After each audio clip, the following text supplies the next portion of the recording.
Hi, today is October 26, 2023, and here are my poems for the day. The first one is poem number 1717 for the year, Domestic Scene. To me, it looked like a charming domestic scene. Two vacuum cleaners standing together like a happy couple with a dirt devil that looked like a little doggie at their feet. You probably had to be there. Even if you could see the picture I took, it doesn't really tell this story. It made me happy to see the three of them and imagine that they were happy too. But yeah, you probably had to be there. Poem number 1718, Shitcoat.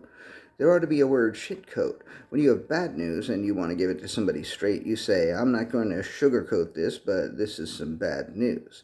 So if you have good news and maybe you're hesitant to mention it because the other person is maybe having a bit of a rough time or something, but then they ask you how it's going and you want to tell them, but you don't want to make them feel worse than they already do, you could shitcoat it. You could say it's going okay when in fact it's going tremendously, wonderfully well. Or you could say, I'm not going to shitcoat this. It's going tremendously, wonderfully well. This seems like a necessary word, and let me tell you, if you ask me how things are going right now and I sense that things aren't going so well for you, I might shitcoat it, but then again I might not. Poem number 1719, Less Clueless. He wanted to be less clueless, which meant it would probably be good if he would get into the habit of looking for clues. If he looked for clues, perhaps he would find them, and if he found clues, perhaps he would be able to have them and keep them, and then he wouldn't be quite so clueless. And one day, maybe if he kept at it, he might become clueful. That was an aspiration that he would aspire to. Cluefulness.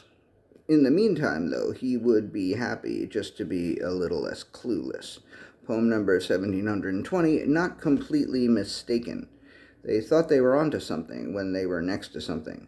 They thought they were up to something when they were under something. They thought they were over something when they were into something. They thought something was watching them, which was correct. Something was watching them dance and knew just what to think.